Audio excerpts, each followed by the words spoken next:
well and good having a tremendous pay-per-view, but what you have to do once you've got everybody excited is follow up on it. And if this latest edition of AEW Dynamite is anything to go by, well, All Elite Wrestling just did a great job. So when we were finished with this, I was just dancing around my living room, much like Jeff Hardy dances when he's on the rampway trying to save his own brother. But hello, my name is Tyler from WhatCulture. Welcome to Ups and Downs, the show where we take the finger of power, which is this, and we give the good bit up and the bad bits down. It was gibberish that came out of my mouth. The point is, we're gonna kind of review it, and I know you're thinking, you're a bored idiot. Why do you have a say in this? It's a very good question. Let's up those downs.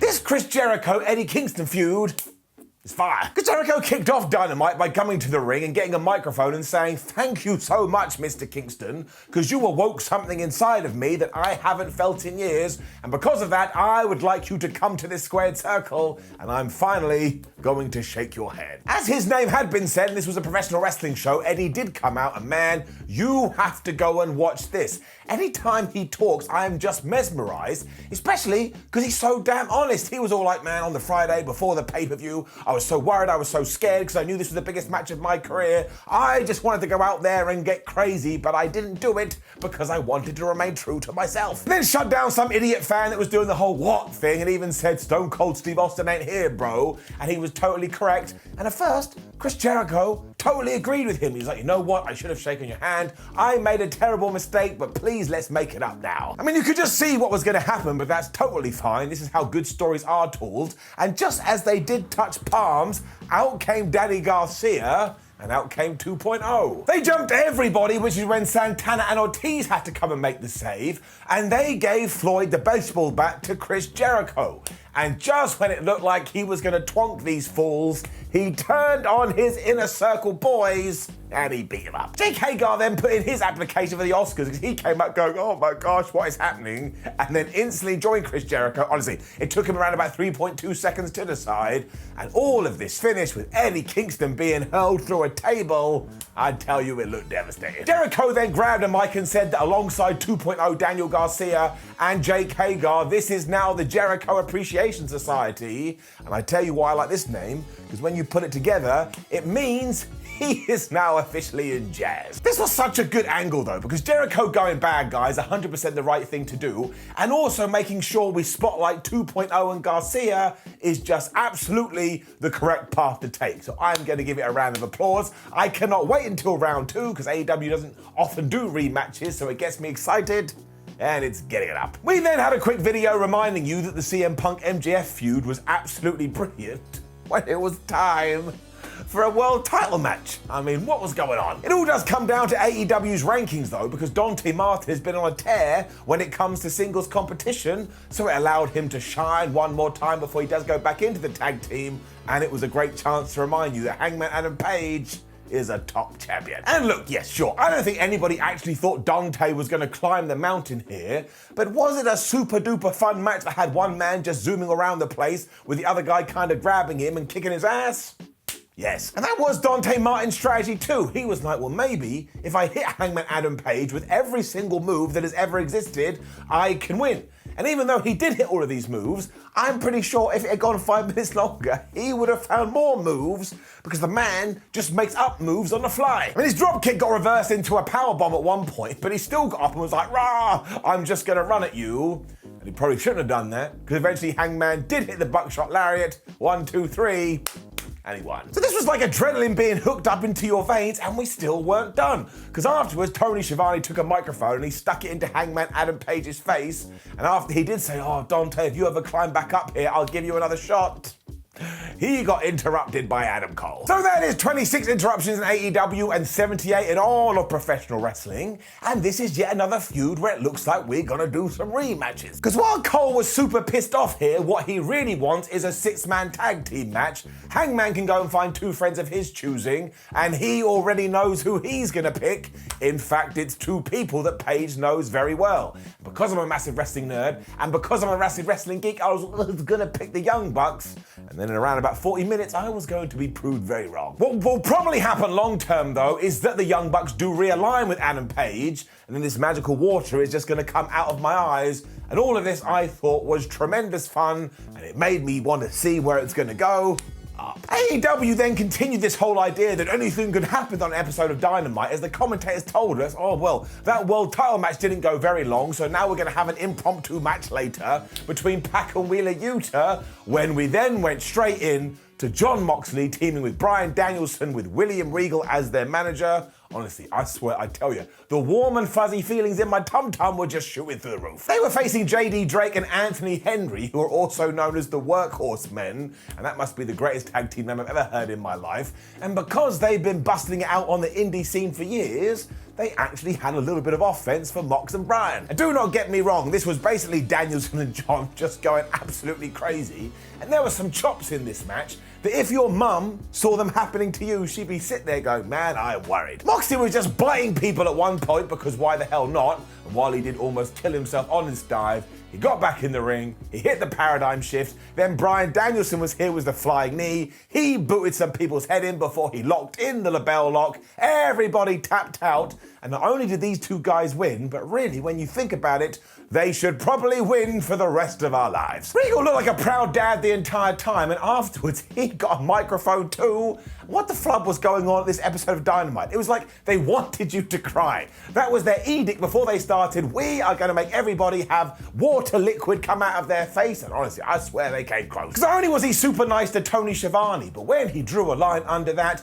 he turned to Bryan Danielson and just heaped so much praise on him, including saying, if I hadn't had all these personal problems in my own life, I could have been the perfect wrestler, but I didn't. But when it comes to you, you are that person. I was like, man, it's true. It's kind of similar with Moxley, although their bond is over the fact they have been through certain struggles.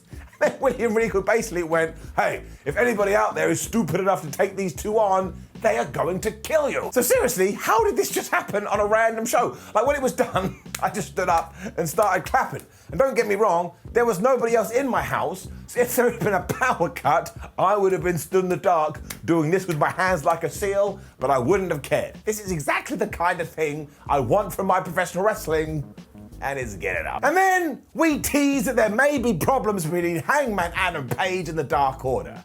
I mean, I can't contain myself. I mean, they had kind of teased this on BTE, so Hangman went out to them and said, look, I'm so sorry. I was just having a bad day, but let's move past it. When John Silver was like, well, which two members of the Dark Order are going to team with you next week? And Page went, oh yeah, about that. I'm not going to pick any of you because I saw the Lucha Express in the corridor and I've given a shot to them. So something is definitely brewing, and we are just layering up these stories like we baking a cake. I don't even know what that means. Then we had this match between Pac and Wheeler Yuta, and in a recent interview, Bryan Danielson had said if he was going to create the perfect technical wrestler, he would just show everybody Pac. And my word, he's right. Wheeler is also a delight, but once again, you knew it was going to happen here, although he did get some offense in, including smashing Pac with a German suplex. But then later on, Pac was like, you want to drop me on your head, do you? Well, I'm going to pick you up, and I'm going to brainbuster your skull into the floor. Then he applied the brutalizer, and he won via tap out. But it was a good fun match. I enjoyed both of these guys. Up. And then, yes, I look like a fool. Now, I am a fool, but I don't enjoy being reminded. Because we were backstage with Adam Cole, and almost instantly, Red Dragon and the Young Bucks started to fall out. And after Adam Cole had started to big up who his partners were going to be, Matt and Nick Jackson were like, no, man, the history with Hangman Adam Page is too much. We're not going to do it. When Cole turned to them and said, yeah, it's not you. I was talking about Bobby Fish and Kyle O'Reilly. So this is all going to implode soon, and like I say, I bet it does lead to Hangman Adam Page and the Young Bucks teaming up again. I'm just going to be so happy when this does go down. Long-term storytelling. And then talking about planting more seeds too, because we zoomed to FTR, and along and the short of it is that Tax and Tully Blanchard fell out, Cash Wheeler got involved before going, actually no, you diss my brother, you diss my boy, so Mr. Blanchard, you fired. I mean, you should see my wrestling notebook, which is something I just made up, but it is just overflowing now. Like, is Tully gonna manage a new team to take on these guys? Are FTR about to turn babyface? Are they gonna team up with Arn Anderson? Has AEW got Bret Hart? There is just a long list of things that could happen, and I'd probably be here for every one of them. I mean, given the Ring of Honor stuff, there's also the chance that maybe the Briscoes and FTR finally have that match. Wait and see. And then next, we got one hell of a debut. And if you do explore the internet wrestling community, there is this vocal group who's all like, man, AEW does too many of these, so I'm going to let you know where I stand. If all wrestling promotions want to debut a new wrestler every single week for the rest of my life, I am going to be in favor of it. So we were having an AHFO board meeting, and given that Andrade and Matt Hardy have fallen out, we had the Butcher and the Blade, who had closed their shop up early, and we had Private Party, and everybody was going to vote whether Matt Hardy should stay in or leave using their thumbs. And I like this. I like to think that if you had a board meeting at Microsoft, they all walk around going, oh man, which way's my finger gonna go today? Matt Hardy thought he was gonna be fine because his boys have got his back, and then at the last second, like Batista and Triple H, Private Party took their thumbs, they pointed them towards the 4, and everybody beat poor Mr. Hardy up. Darby! Sting came out first to try and help, but the numbers game overwhelmed them. And then, just in the most pro wrestling moment ever, Jeff Hardy's classic music hit. He ran to the ring, and even though his brother was getting beaten up, he made sure to do his dance. I was loving it. I was laughing out loud in the best possible way. This was perfect. He got a massive reaction too, and finally the good guys were able to get rid of the bad guys, and it finished with Matt Hardy hitting the Twist of Fate and Jeff Hardy hitting the Swanton Bomb. So if you can believe it, in 2022, the Hardy Boys are back together in AEW. Jeff also came across like a super duper whooper star, and look, forget about all these cross-promotional shows that everybody wants, like AEW versus New Japan. I want New Japan, AEW, WWE, Ring of Honor, Impact, all these companies to come together and come to an agreement that once a wrestler has a specific theme song that we recognize, they're allowed to use that wherever they go, because I tell you, it really does work for a bop. This is all going to be brilliant though. I mean, they are one of the best tag teams ever, so you'll be shocked to hear that I'm giving it an up. We then learned that Shane Strickland will have his first match on Rampage against Tony Nese, because Tony Nese was being an ass here, when it was time for Wardlow to come out and cut his big babyface promo.